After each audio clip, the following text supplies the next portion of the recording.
You are listening to the podcast of the Mathias Corvinus Collegium, the largest talent management institute in Hungary. If you want to know more about our mission, please look up our English website at mcc.hu/en or check out our Facebook, Instagram, and Twitter channels. For interesting articles and analysis of our professors, external contributors, and students, look up our knowledge base at corvinus.hu/en.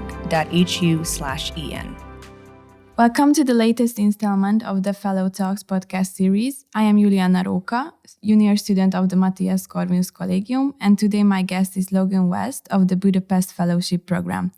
Logan, thank you for being here with me today. Hey, thanks for having me back. Logan, you had quite an interesting experience recently. Why don't you tell us about it? So recently, I was actually in northern Iraq with the Danube Institute, the host for my research here. And we were taking a look at violence against Christian communities in the region, specifically the aftermath of the ISIS war in the region.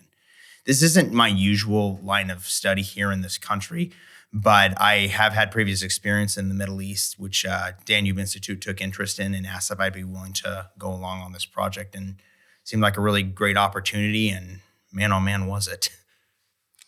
Yeah, I could imagine. And can you tell us more about what was the process of the research expedition? And also, would you say it was successful? So the purpose of this research project was to take a look at the aftermath of the ISIS war, particularly the impact on the Christian community. Iraq has a very long history of Christians living in the region, which most people in the West are not even familiar with. But it's literally since the days of the Bible, the biblical region, the Middle East, Christians have lived over there for millennia, for countless years. But what we have begun to see recently is a large exodus of Christians from the Middle East, including Iraq. And as a result, the culture in the region is dying out very quickly. Most of the world became aware of it during the days of the ISIS war. But what our research project was doing was taking a look to see what was the situation today, to take a look if it was recovering, was it still in mass exodus, and if so, what was the cause behind it. What we did was we conducted a number of interviews with all levels of society in Kurdistan. We were talking to leaders of Christian churches. We talked to all the bishops, such as the Chaldean Christian Church, the Catholic Church. We were talking to the Assyrian Society. We talked to numerous societal groups like student unions and women's assistance organizations. We talked to members also of other communities besides the Christians, such as the Yazidi. We had a chance to go into a refugee camp to talk with some modern-day survivors. We've also talked to aid workers.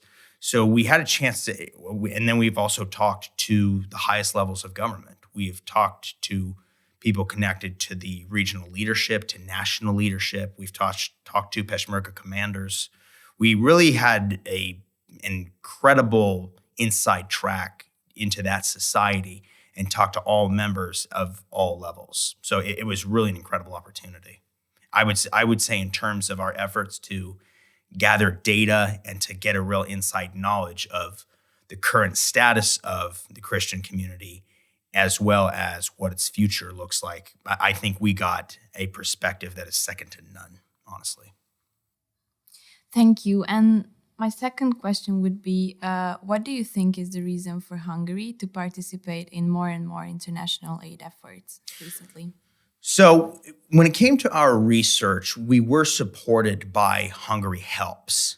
And we were very much an independent institution, but with the support of Hungary Helps, we were able to further the mission of understanding what's happening to the Christian community.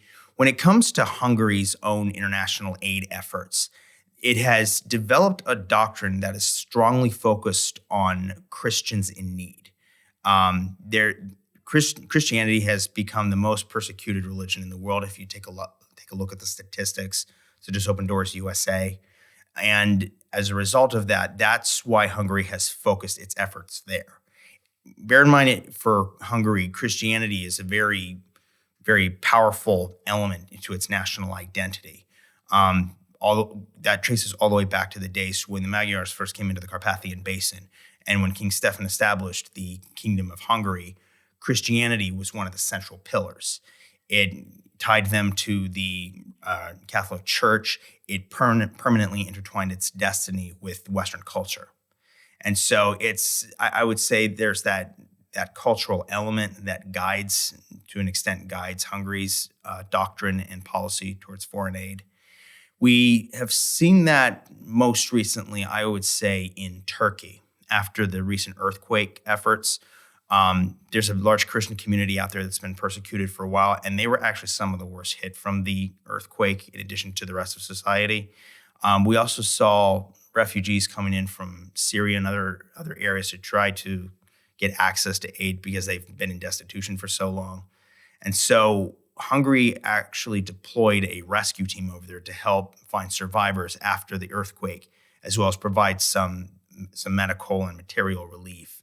And a lot of that was geared towards the Christians in the region.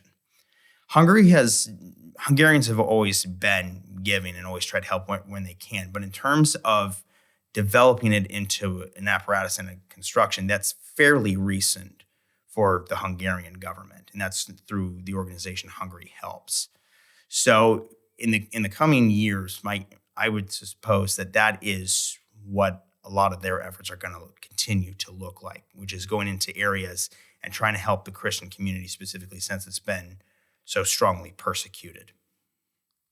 Thank you. And circling back to your expedition, do you believe that the Christians in Iraq are close to extinction? When it came to the results of our findings, we found that the exodus is continuing, very strongly so, of Christians from Iraq in particular. A lot of other research has shown that it's all over the Middle East, but we were specifically focusing on Iraq. What we have found was that the youth was just leaving largely en masse. It's not necessarily for issues of like they're constantly under attack today. After the fall of ISIS, thanks to U.S.-backed coalition forces, the outright attacks have largely dwindled to nothing. But the problem is that they don't see a future today. There's a lot of issues that continue to exist in Iraq, from parts of legislation where the Christians don't feel that they're properly protected or taken care of. And they are also not seeing a possible economic future for themselves. Numerous times what we heard whenever we were interviewing church leadership or we were going out into villages and talking to village elders, what we noticed a lot was that there were not a lot of youth around. And it was mostly middle-aged or elder people that were still in the communities. And whoever we talked to, they pretty much told us the same story every time, was that the youth are leaving the country. They're going to the West, they're going to Turkey, they're going to Jordan, they're going to Australia, America. And the reason is that they feel that they see better futures over there. As a result of that, Christianity is not necessarily disappearing as it is changing. It's leaving the Middle East, but these people are still alive. They're still surviving. It's just that their culture is changing. And that necessarily also concerned the village elders in that the language was dying up, traditions would disappear. Christianity's footprint in its cradle, which is the Middle East, is going away. And so for what we found was that in the case of Iraq, if there is no clear future for the youth and there's no sense of welcoming, in a sense of Iraq actively trying to keep its Christians in the region, in its home territory, they're not going to stay. So as far as extinction, the people themselves are not being wiped out. It's the culture that's disappearing from the region because the people are leaving. They're going for greener pastures, what they perceive to be greener pastures. Logan, thank you very much for your answers and thank you for being here. That would be it for today's podcast. Hey, thank you very much. Thank you for listening to this MCC podcast episode. For further media content, please look up our English website at mcc.hu/en or look for us on Facebook, Instagram, and Twitter. If you want to read more by our professors, external contributors, and students, check out our knowledge base at corvinus.hu/en.